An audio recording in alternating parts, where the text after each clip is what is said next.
Contact the Ed Dean Radio Show on AM 600 WBOB by calling 831-0600, 831-0600, or email ed@wbob.com.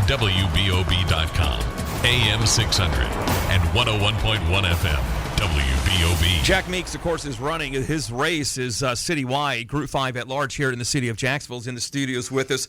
So everybody's been all hyped up, the mayor's race. I get it. Has the media done a decent job interviewing? You're citywide. I mean, this isn't a single-member district. Has the media done a decent job of interviewing the candidates, or at least you, when it comes to this race, which is next Tuesday? Well, Ed, you've interviewed me, which I think is good.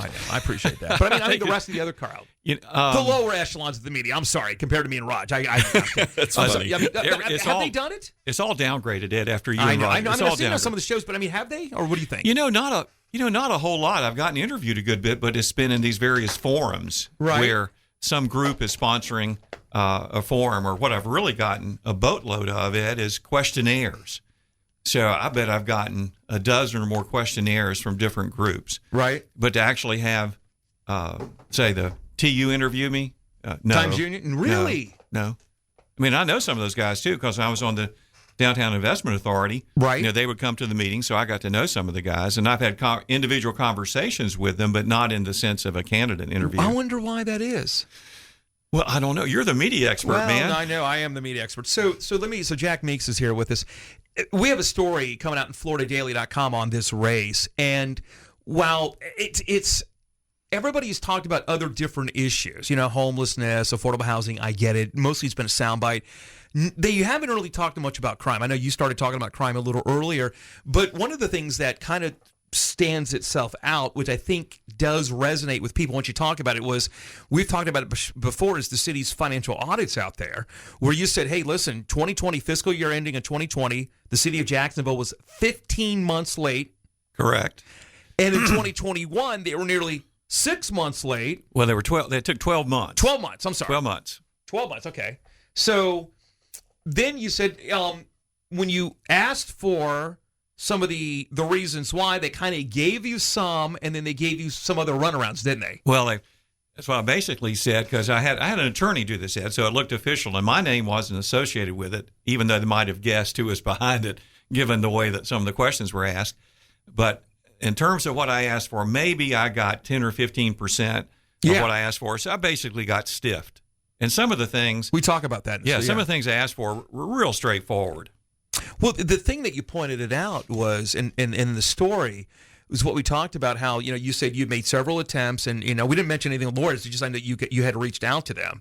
And again, it talked about how that they kind of give you some of this, but in some of it, they just take their time giving you.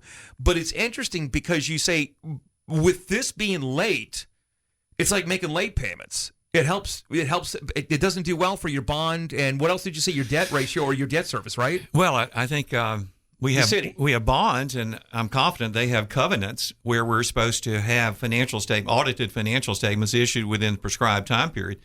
The one that really got me, though, is the state of Florida has a 9-month requirement. So if we don't have our financial statements issued, audited statements within 9 months of the fiscal year end, we're subject to having our monies from the state reduced, which is material. Yeah, one of the things that you've talked about was, hey, listen, the financial audits just don't seem to be there, and if voters start focusing on this, it brings up the question, okay, are we properly spending our money, or are we not properly reporting the money that we brought in? I wonder if when we took a lot of this COVID money, did it put a lot of these, again, I'm not making them as an excuse. I wonder, is that an excuse they may be using? Oh, we got all this extra COVID money, came in, we couldn't adjust with it as quick to our normal revenues that we get coming in. I mean, what were some of the excuses you heard from the city? Well, at least in the first year, 2020, COVID was an excuse. Right. That not so much about the money coming in, about not being able to work together. And then it continued on in that year and in 21 with a new accounting system, which I think was installed, Ed, it's not going from memory, about 2019. So I keep hearing they can't make the accounting. So they blame on the accounting system? They can't make the accounting system work. Well, somebody somewhere has made that accounting system work, or if nobody's ever made it work, then the question would be, why did we buy it to start with? Yeah, now you've been a CPA for 50 years. You had your own business. I mean, sometimes government likes to just have the top of the notch stuff. I mean, every year I'm like, why don't you let it work itself out for 3 to 4 years? That way you're not wasting taxpayer dollars. Was this the new accounting system problem, or is it the accounting, or is it the people that put the numbers in with the accounting? Well, it sounds like both and. And again, I haven't gotten enough good information to really understand where's the cutoff here. Is the system the biggest problem? Is it the people aren't trained sufficiently to run the system? Again, going back to that question, Ed, where somebody somewhere has made this system work, or if Right. nobody's ever done it, why did we purchase it? And I didn't hear this directly, but someone told me there was, in one of the media presentations the mayor had, he talked about spending $35 or $40 million on this system. Well, I'll bet you lunch, Ed, that was the direct cost. It didn't include the cost of all this implementation time we've been taking. Jack Meeks, of course, next week is the first round of the I guess you could say the primaries, group at large. You know, it's Group 5, city at large. You're county-wide. You're one of the few that's got a citywide, I should say. But anyway, for the race for next Tuesday, early voting, you're making your closing pitch, and you still got another week and a half. What is the closing pitch to voters out there, and what are you hearing from them? That, I mean, have they been turning off all the negative ads? Not in your race, but I'm seeing from all the other ones. You know, Ed, I've heard some of that. This was really interesting because we're doing a variety of things to really try to run hard here over these last few days, including robocalls, something I wasn't a real fan of, but supposedly we've directed those towards people who don't have devices, who would be getting information from us from their devices.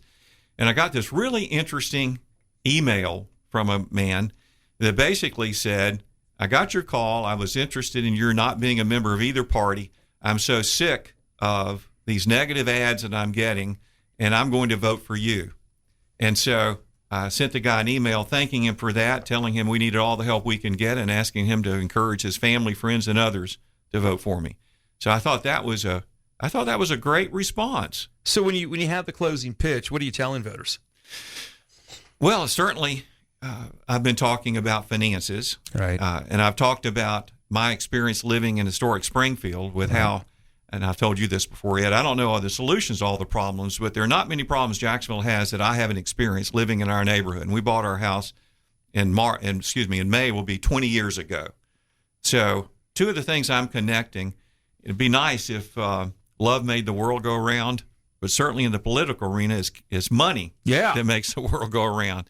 And so how we collect our money and how we spend our money is a big deal about all these other things. Everybody says, Ed, we want all the same things. We want safer streets. We want better infrastructure.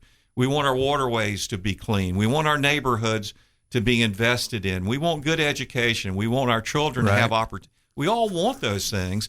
Well, where's the money going to come to do that? And we're not producing accurate, timely financial statements, then we can't manage our budget appropriately. And if we can't manage our budget appropriately, then we don't really know. Context matters, Ed. Context matters.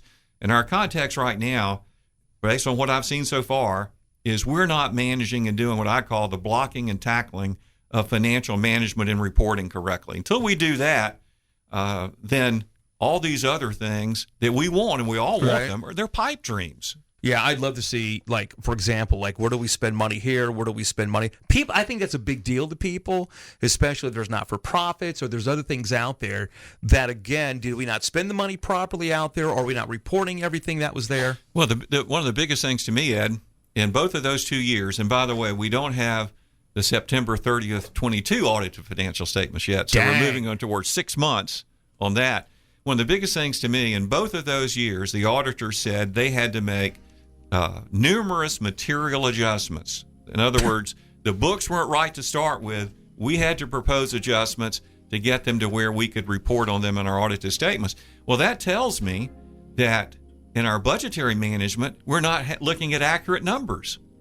Yeah. If they weren't accurate for the auditors, we're not looking at accurate numbers in the course of the year. Real quick, tell everybody the website. They want further information before I go. JackMeeksForCityCouncil.com. I'll let you do it. JackMeeksForCityCouncil.com. Group 5. Large. At large. Everybody, right. Ed. Good to see you.